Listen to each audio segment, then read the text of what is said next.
Card represent ಆಗಿದೆ. ಕೆಲವೊಬ್ಬರಿಗೆ long distance relationship ಅನ್ನ ರೆಪ್ರೆಸೆಂಟ್ ಮಾಡ್ತಾ ಇದೆ.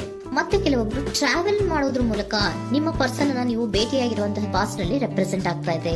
ನಿಮ್ಮ ಪಾಸ್ಟ್ ನಲ್ಲಿ ನಿಮ್ಮ ಲವ್ ಲೈಫ್ ನ ವಿಚಾರದಲ್ಲಿ ಒಂದು ರೊಮ್ಯಾಂಟಿಕ್ ಇತ್ತು, ಒಂದು ರೀತಿಯ ಕ್ಯೂರಿಯಾಸಿಟಿ ಇತ್ತು, ಒಂದು ಎಂಜಾಯ್ ಇತ್ತು. ಕೆಲವೊಂದು ರೀತಿಯ ಮೆಸೇಜ್ ಗಳನ್ನ ಎಕ್ಸ್ಚೇಂಜಿಂಗ್ ಮಾಡ್ಕೋತಾ ಇದ್ರಿ, ಫೋನ್ಗಳ ಮೂಲಕ ಅಥವಾ ವಾಟ್ಸ್ಆಪ್ ಗಳ ಮೂಲಕ ಮೆಸೇಜ್ ಗಳನ್ನ ಕಳಿಸ್ಕೊಳ್ಳುವಂತಹದ್ದು, ಒಂದು ರೀತಿಯ ಕ್ಯೂರಿಯಾಸಿಟಿ, ಎಕ್ಸೈಟ್ಮೆಂಟ್ ಗಳೆಲ್ಲ ನಿಮ್ಮ ಲವ್ ಲೈಫ್ ನ ವಿಚಾರದಲ್ಲಿ ಇತ್ತು.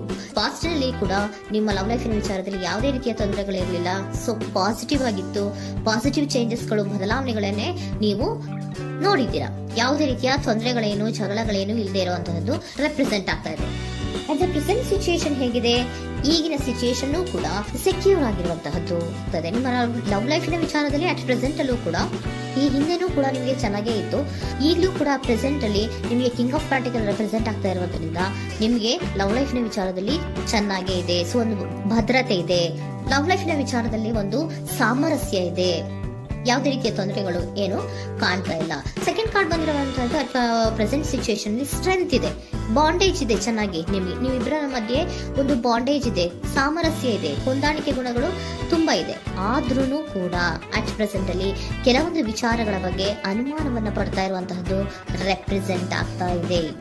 ಅಟ್ ಪ್ರೆಸೆಂಟ್ ಅಲ್ಲಿ ನೀವು ಕೆಲವೊಂದು ವಿಚಾರಗಳ ಬಗ್ಗೆ ನಿಮ್ಮ ಮೇಲೆ ನೀವು ಕೆಲವೊಂದು ಡೌಟ್ ಅನ್ನ ಪಡ್ತಾ ಇರುವಂತಹದ್ದು ರೆಪ್ರೆಸೆಂಟ್ ಆಗ್ತಾ ಇದೆ. ನಿಮ್ಮ ಲವ್ ಲೈಫ್ನಲ್ಲಿ ಕೆಲವೊಂದು ರೀತಿಯ ಭದ್ರತೆಗಳಿದೆ. ಸೊ ಯಾವುದೇ ರೀತಿಯ ತೊಂದರೆಗಳೇನೂ ಇಲ್ಲ, ಒಂದು ರೀತಿಯ ಗುಡ್ ಬಾಂಡೇಜ್ ಇದೆ. ಆದ್ರೂ ಕೂಡ ನಿಮ್ಮಲ್ಲಿ ಯಾಕೋ ಆತ್ಮವಿಶ್ವಾಸ ಇಲ್ಲ, ಆತ್ಮವಿಶ್ವಾಸದ ಕೊರತೆಗಳು ರೆಪ್ರೆಸೆಂಟ್ ಆಗ್ತಾ ಇದೆ. ಯಾವುದೋ ಕೆಲವೊಂದು ಅನುಮಾನಗಳು ನಿಮ್ಮಲ್ಲಿ ನಿಮ್ಮ ಲವ್ ಲೈಫಿನ ವಿಚಾರವಾಗಿ ಇರುವಂತಹದ್ದು ರೆಪ್ರೆಸೆಂಟ್ ಆಗ್ತಾ ಇದೆ. ಏನಾದ್ರೂ ತೊಂದರೆ ಆಗ್ತಾ ಇದೆಯಾ, ನನ್ನ ಲವ್ ಲೈಫಿನ ವಿಚಾರವಾಗಿ ಏನಾದ್ರೂ ತೊಂದರೆ ಆಗ್ತಾ ಇದೆಯಾ ಅಂತ ನಿಮ್ಮಲ್ಲಿ ನೀವು ಅನುಮಾನವನ್ನ ಪಡ್ತಾ ಇರುವಂತಹದ್ದು ರೆಪ್ರೆಸೆಂಟ್ ಆಗ್ತಾ ಇದೆ. ಫ್ಯೂಚರಿನ ಬಗ್ಗೆ ಹೇಳೋದಾದ್ರೆ ಕ್ವೀನ್ ಆಫ್ ಪ್ಯಾಂಟಿಕಲ್ಸ್ ಬಂದಿದೆ. ಕ್ವೀನ್ ಆಫ್ ಪ್ಯಾಂಟಿಕಲ್ಸ್ ಬಂದಿರುವಂತಹದ್ದೇನು, ಒಂದು ರೀತಿಯ ಪೋಷಣೆಯನ್ನ ಮಾಡುವಂತಹದ್ದು ರೆಪ್ರೆಸೆಂಟ್ ಆಗ್ತಾ ಇದೆ. ಯಾಕಂದ್ರೆ ನಿಮ್ಮ ಲವ್ ಲೈಫ್ ನ ವಿಚಾರವಾಗಿ ಅಟ್ ಪ್ರೆಸೆಂಟ್ ಅಲ್ಲಿ ಕೆಲವೊಂದು ವಿಚಾರಗಳಲ್ಲಿ ಸ್ಟೇಬಲ್ ರಿಲೇಶನ್ಶಿಪ್ ಅಲ್ಲಿ ಇದ್ರು, ಒಂದು ಗುಡ್ ಬಾಂಡೇಜ್ ಇದ್ರೂ ಕೂಡ ನೀವ್ ಯಾಕೋ ಕೆಲವೊಂದು ವಿಚಾರಗಳ ಬಗ್ಗೆ ಅನುಮಾನವನ್ನ ಪಡ್ತಾ ಇರುವಂತಹದ್ದು, ಅದನ್ನ ರಕ್ಷಣೆ ಮಾಡೋದ್ರೊಳಗೆ ಹೆಚ್ಚು ಗಮನವನ್ನ ಕೊಡ್ತಾ ಇರುವಂತಹದ್ದು ರೆಪ್ರೆಸೆಂಟ್ ಆಗ್ತಾ ಇದೆ. ಇಮಿಡಿಯೇಟ್ ಫ್ಯೂಚರಿನ ಬಗ್ಗೆ ಹೇಳೋದಾದ್ರೆ ನೀವೊಂದು ರೀತಿಯ ಪೋಷಣೆಗಳನ್ನ ಮಾಡುವಂತಹದ್ದು, ನಿಮ್ಮ ಲವ್ ಲೈಫಿನ ವಿಚಾರವಾಗಿ ಕೆಲವೊಂದು ರೀತಿಯ ಹೆಚ್ಚು ಗಮನವನ್ನ ಕೊಡುವಂತಹದ್ದು, ಯಾವುದೋ ನಿಮ್ಮ ವಿಚಾರಗಳಲ್ಲಿ ಹಿಡಿತದಲ್ಲಿ ಏನ್ ಇಟ್ಕೊಂಡಿದ್ರೋ, ನಿಮ್ಮ ಪೊಸೆಸಿವ್ನೆಸ್ ಅನ್ನ ಏನ್ ಇಟ್ಕೊಂಡಿದ್ರೋ, ಯಾವುದೋ ಕೆಲವು ವಿಚಾರಗಳಲ್ಲಿ ನೀವು ಬಹಳಷ್ಟು ಓಪನ್ ಅಪ್ ಆಗಿ ಮಾತಾಡದೆ, ಯಾವ ವಿಚಾರಗಳನ್ನು ಕೂಡ ಹೇಳ್ಕೊಳ್ಳದೆ, ನಿಮ್ಮಲ್ಲೇ ನೀವು ಕೆಲವೊಂದು ಬೇಜಾರುಗಳನ್ನ ಏನ್ ಇಟ್ಕೊಂಡಿದ್ರೋ ಆ ವಿಚಾರಗಳನ್ನ ನೀವು ಮಾತಾಡುವಂತಹ ಸಾಧ್ಯತೆಗಳು ಇಮಿಡಿಯೇಟ್ ಫ್ಯೂಚರ್ ನಲ್ಲಿ ಕಾಣಿಸ್ತಾ ಇದೆ. ಯಾವುದೋ ಕೆಲವೊಂದು ವಿಚಾರ, ಯಾಕೆ ಯಾವುದೋ ಕೆಲವು ವಿಚಾರಗಳಲ್ಲಿ ನಿಮಗೆ ಅನುಮಾನಗಳು ರೆಪ್ರೆಸೆಂಟ್ ಆಗ್ತದೆ. ಲವ್ ಲೈಫಿನ ವಿಚಾರ, ಪ್ರೀತಿಯಲ್ಲಿ ಯಾವಾಗ ಅನುಮಾನಗಳು ಸೃಷ್ಟಿಯಾಗುತ್ತೋ ನಾವು ಅವಾಗವಾಗ್ಲೇ ಅದನ್ನ ಬಗೆಹರಿಸ್ಕೊಬೇಕು. ನಮ್ಮಲ್ಲೇ ಇಟ್ಕೊಳ್ಳೋದು, ಅಯ್ಯೋ ಏನಾಗ್ತಾ ಇದೆಯೋ ಅಂತ ಕೊರಗೋದು ಅಥವಾ ಏನಾಗ್ಬಿಡುತ್ತೋ ಅಂತ ಭಯ ಪಡುವಂತಹದ್ದು ಏನು ಬೇಕಾಗಿಲ್ಲ. ಯಾಕಂದ್ರೆ ಲವ್ ಇರುವಂತಹದ್ದೇ ನಂಬಿಕೆಯ ಬುನಾದಿಯ ಮೇಲೆ. ಸೊ ನೀವೇನ್ ಮಾಡ್ಬೇಕು, ಏನಾದ್ರೂ ಸ್ವಲ್ಪ ಡೌಟ್ಗಳು ಬಂದಾಗ ನೀವು ಅದನ್ನ ಬಗೆಹರಿಸ್ಕೋಬೇಕು. ಯಾವ ವಿಚಾರದಲ್ಲಿ ನಿಮಗೆ ಬೇಜಾರಾಗಿತ್ತು ಅದನ್ನ ನೀವೇನ್ ಮಾಡ್ಬೇಕು, ನಿಮ್ಮಲ್ಲೇ ಇಟ್ಕೊಂಡು ಕೊರಗಬಾರ್ದು. ಓಪನ್ ಅಪ್ ಆಗಿ ಮಾತಾಡೋದ್ರ ಮೂಲಕ ನೀವು ಕ್ಲಾರಿಟಿಯನ್ನ ತಗೊಳ್ಳುವಂತದ್ದು ನಿಮಗೆ ಇಮಿಡಿಯೇಟ್ ಫ್ಯೂಚರ್ ನಲ್ಲಿ ಕಾಣಿಸ್ತಾ ಇದೆ. ಯಾವುದೇ ವಿಚಾರಗಳ ಬಗ್ಗೆ ನೀವು ನಿಮ್ಮ ಲವ್ ಅನ್ನ ಅಥವಾ ನಿಮ್ಮ ಪ್ರೀತಿಯನ್ನ ಭದ್ರವಾಗಿ ಉಳಿಸ್ಕೊಳ್ಳೋದಕ್ಕೋಸ್ಕರವಾಗಿ ನೀವು ನಿಮ್ಮಲ್ಲೇ ಇಟ್ಕೊಂಡಿದ್ದಂತಹ ಅಥವಾ ಕೆಲವು ಬೇಜಾರಿನ ವಿಷಯಗಳ ಬಗ್ಗೆ ನೀವು ಹೆಚ್ಚು ಮಾತಾಡಿ, ಓಪನ್ ಅಪ್ ಆಗಿ ಕೆಲವೊಂದು ವಿಚಾರಗಳ ಬಗ್ಗೆ ಮಾತಾಡುವಂತಹದ್ದು ಮತ್ತೆ ಅದನ್ನ ಕ್ಲಾರಿಟಿಗೆ ತಗೊಳ್ಳುವಂತಹದ್ದು ರೆಪ್ರೆಸೆಂಟ್ ಆಗ್ತಾ ಇದೆ. ನಿಮ್ಮಲ್ಲಿ ಬಾಟಮ್ ಆಫ್ ದ ಡೆಕ್ ಅಲ್ಲಿ ಬಂದಿರುವಂತಹದ್ದೇ ಅದು. ಖುಷಿಯಾಗಿರ್ಬೇಕು, ಸಂತೋಷವಾಗಿರ್ಬೇಕು, ನಮ್ಮ ಲವ್ ಲೈಫಿನ ವಿಚಾರದಲ್ಲಿ ಒಂದು ಎಂಜಾಯ್ ಇರಬೇಕು, ಮತ್ತೆ ನೆಮ್ಮದಿ ಇರಬೇಕು, ಯಾವುದೇ ರೀತಿ ಗಲಿಬಿಲಿಗಳಿರಬಾರ್ದು ಅನ್ನೋಂತಹದ್ದೇ ನಿಮ್ಮ ಎನರ್ಜಿಯಲ್ಲಿ ರೆಪ್ರೆಸೆಂಟ್ ಆಗ್ತಾ ಇರೋದು.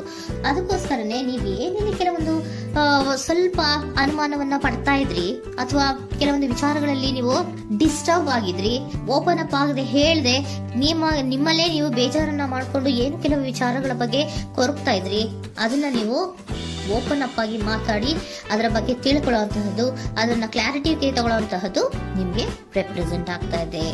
ಪಾಸ್ಟಿನಲ್ಲಿ ನಿಮ್ಗೆ ತುಂಬಾನೇ ಚೆನ್ನಾಗಿತ್ತು, ಅಟ್ ಪ್ರೆಸೆಂಟಿನಲ್ಲೂ ತುಂಬಾನೇ ಚೆನ್ನಾಗಿದೆ. ಬಟ್ ಕೆಲವೊಂದು ವಿಚಾರಗಳ ಬಗ್ಗೆ ನೀವು ಸೆಲ್ಫ್ ಡೌಟ್ ಅನ್ನ ಪಡ್ತಾ ಇರುವಂತಹದ್ದು ರೆಪ್ರೆಸೆಂಟ್ ಆಗ್ತಾ ಇದೆ. ಏನಾಗ್ತಾ ಇದೆಯೋ ಅನ್ನೋದ್ರ ಬಗ್ಗೆ ನೀವು ಸ್ವಲ್ಪ ವಿಶ್ವಾಸವನ್ನ ಕಡಿಮೆ ಮಾಡ್ಕೊಳ್ತಾ ಇರುವಂತಹದ್ದು ರೆಪ್ರೆಸೆಂಟ್ ಆಗಿತ್ತು. ಬಟ್ ಆದ್ರೆ ಇನ್ ಇಮಿಡಿಯೇಟ್ ಫ್ಯೂಚರ್ ನಲ್ಲಿ ಏನಪ್ಪಾ ಅಂದ್ರೆ ನಿಮ್ಮ ಲವ್ ಲೈಫ್ ಅನ್ನ ನಾವು ಉಳಿಸ್ಕೊಬೇಕು, ನಾನು ಎಲ್ಲವನ್ನ ನನ್ನ ಕಂಟ್ರೋಲ್ ಅಲ್ಲೇ ಇಟ್ಕೊಂಡು ಅಥವಾ ಪೊಸೆಸಿವ್ನೆಸ್ ಅನ್ನ ಬೆಳೆಸ್ಕೊಂಡು ನಾನೇ ಬೇಜಾರು ಮಾಡ್ಕೊಂಡಿದ್ರೆ ಸರಿ ಇಲ್ಲ, ನಾನು ಓಪನ್ ಅಪ್ ಆಗಿ ಮಾತಾಡಿ ಕೆಲವೊಂದು ವಿಚಾರಗಳ ಬಗ್ಗೆ ನಾನು ಕ್ಲಾರಿಟಿಯನ್ನ ತಗೋಬೇಕು ಅಂತ ಆಲೋಚನೆಯನ್ನ ಮಾಡ್ತಾ ಇರುವಂತಹದ್ದು ರೆಪ್ರೆಸೆಂಟ್ ಆಗ್ತಾ ಇದೆ. ಓಕೆನಾ? ಒಂದು ಏಂಜಲ್ ಗೈಡೆನ್ಸ್ ನ ನಿಮ್ಮ ಲವ್ ರೀಡಿಂಗಿನ ವಿಚಾರವಾಗಿ ತಗೊಂಡ್ಬಿಡೋಣ ಅಲ್ವಾ. ದ ಸಿಚುಯೇಷನ್ ವಿಲ್ ಇಂಪ್ರೂವ್, ಸಿಚುಯೇಷನ್ಗಳು ಇಂಪ್ರೂವ್ ಆಗತ್ತೆ. ನೀವು ನಿಮ್ಮಲ್ಲೇ ಇಟ್ಕೊಂಡು ಕೊರಗಬೇಡಿ. ಯಾವುದೇ ವಿಚಾರಗಳನ್ನ ನಾವು ಓಪನ್ ಅಪ್ ಆಗಬೇಕು. ನಾವೇ ಬೇಜಾರು ಮಾಡ್ಕೊಂಡ್ರೆ ಅವ್ರಿಗೆ ಏನ್ ಅರ್ಥ ಆಗುತ್ತೆ, ನಿಮ್ ಪರ್ಸನ್ಗೆ ಏನ್ ಅರ್ಥ ಆಗುತ್ತೆ, ಏನಕ್ಕೆ ಬೇಜಾರು ಮಾಡ್ಕೊಂಡಿದ್ದೀರಾ ಅಂತ ಅವ್ರು ತಿಳ್ಕೊಬೇಕು ಅಲ್ವಾ. ನಿಮ್ಗೆ ಅವರಲ್ಲಿ ಏನೇ ರೀತಿ ಕ್ಲಾರಿಟಿ ಬೇಕು ಅಂದ್ರೂ ಕೂಡ ನೀವು ಮಾತಾಡಿ ಕ್ಲಿಯರ್ ಮಾಡ್ಕೊಳ್ಳಿ. ಅವಾಗ ಏನಾಗುತ್ತೆ, ದ ಸಿಚುಯೇಷನ್ ವಿಲ್ ಇಂಪ್ರೂವ್ ಆಗತ್ತೆ. ಇದಿಷ್ಟು ನಿಮ್ಮ ಮುಂದಿನ ಲವ್ ರೀಡಿಂಗ್.